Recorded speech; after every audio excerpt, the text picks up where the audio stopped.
Hello family and welcome back. So today I'll be guiding you on how to cut and sew this simple pencil skirt with draped side ruffle. Kindly don't forget to subscribe if it's your first time interacting with my channel. Also like and leave a comment down below. These are the materials you need to be able to make the skirt. We have this piece of cotton lining, gum stay which is used for interlining of waistband to make it stiff enough. And we also have African print fabric. So guys, we are going to start by drafting basic skirt pattern on it. I'll draft both front and back all at once. This side is its right side, then the wrong side.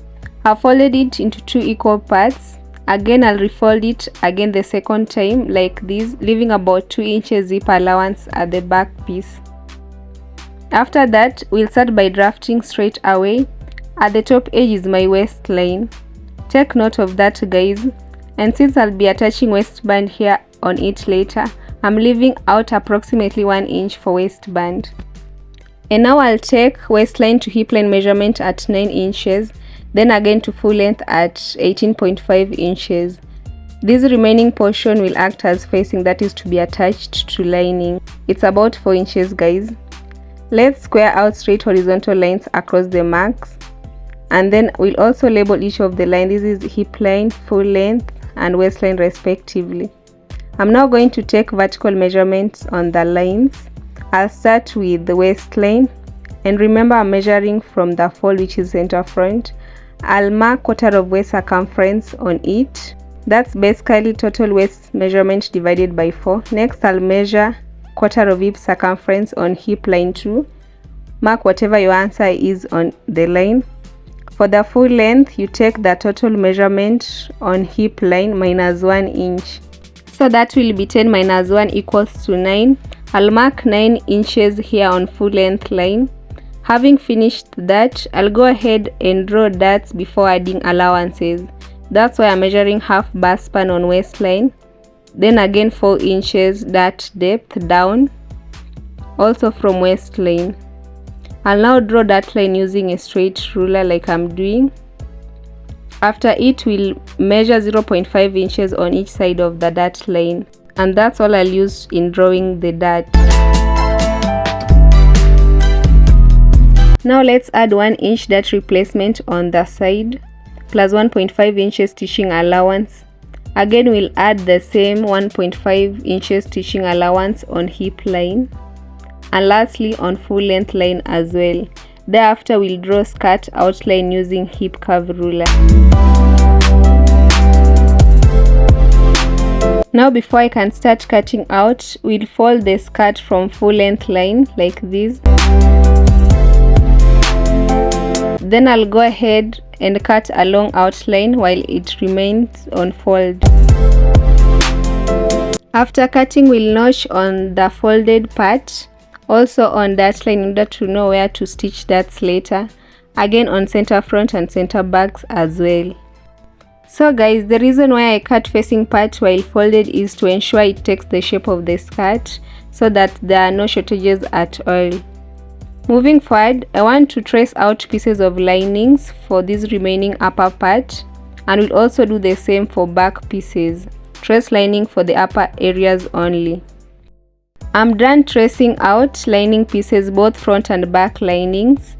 I'll now show you how to attach lining piece to facing. First, put right sides together like this. Then we'll start to pin down bottom edges together again from one end to the other end.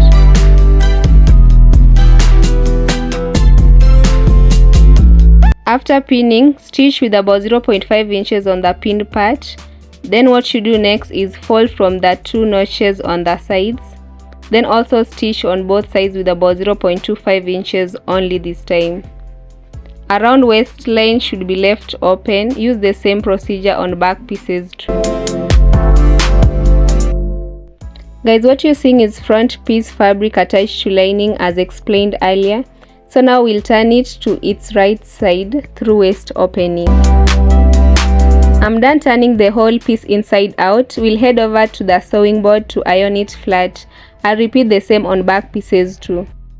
Guys, here are back pieces already ironed. Front piece also looks neat after giving it a good press. Next thing to do is stitch darts from notches made earlier. And we'll do the same on back pieces as well. Darts are in place guys, and I've ironed them already towards center front. Back part darts are also in place. So now I'll just bring back front piece, fold it into two, then align it on back pieces as ensure both sides and waistline align well. After achieving an alignment, I'll trace out center front on back pieces from waistline to bottom edge. So guys, this drawn line you see is now the center back line.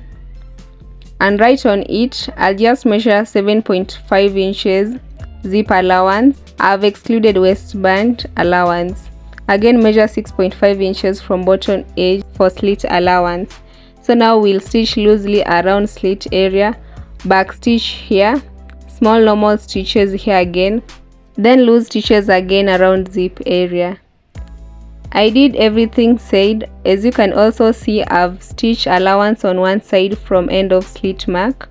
We'll now grab one end and cut immediately after the slit. This is how to make an overlap or box slit guys. Also it allows allowance to easily spread flat like this. And guys, let's now work on draped side ruffle, which is to be stitched on this front piece. In my case, I'll have my ruffle on the right side.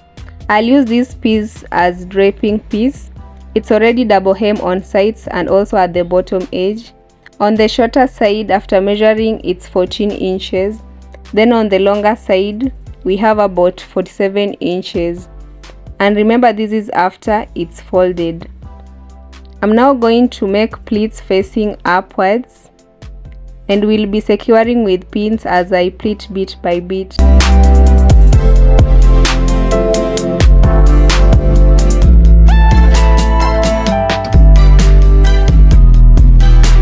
I'm done pleating, so now I'll just measure what I have, which is 5.5 inches. Guys, kindly take note of how I'll be making pleats on this other side.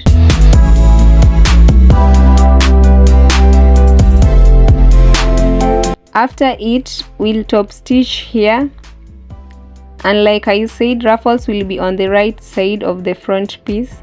So let's measure quarter of waist circumference on waistline, also quarter of hip circumference on hip line too, and this is the hemline. On it, I'll measure 1.5 inches from waistline, whereas on the other side, I'll measure 3 inches also from waistline.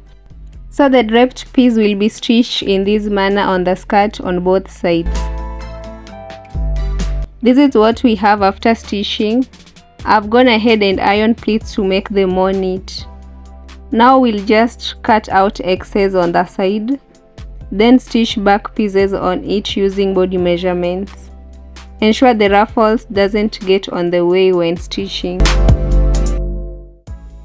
This is it after stitching on side edges. I've turned it to its right side, then we'll rip out the zipper area. Remember, it was only loosely stitched. We'll also rip out around the slit area. And from there, I want to work on the waistband. I have this long piece for that with the gum stay already ironed on it. I'll now cut it into 2 equal parts. And then I'll stitch one of the waistband pieces all around the waistline with about 0.5 inches. I'm done stitching, as you can see, and I'll just cut out this excess piece because it's now not needed. Thereafter, we'll stitch this hidden zipper on the space left. I'm done fixing the zipper and it came out neat as it should. So now I'll stitch these other waistband piece on it with about 0.5 inches as well all round. It's done guys. Let's cut out the excess too. Now I'll flip it to the right side like I'm doing, then we'll top stitch on it. This will allow easy folding. Here is what I've got after top stitching guys, and take note of how I'm about to fold the facing and stitch right beside the zipper.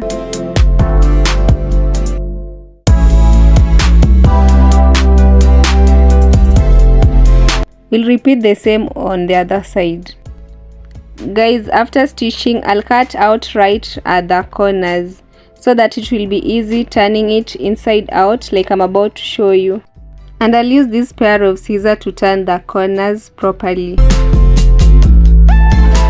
After that, we'll fold in like I'm doing as I top stitch on the right side in between waistband and the skirt all round.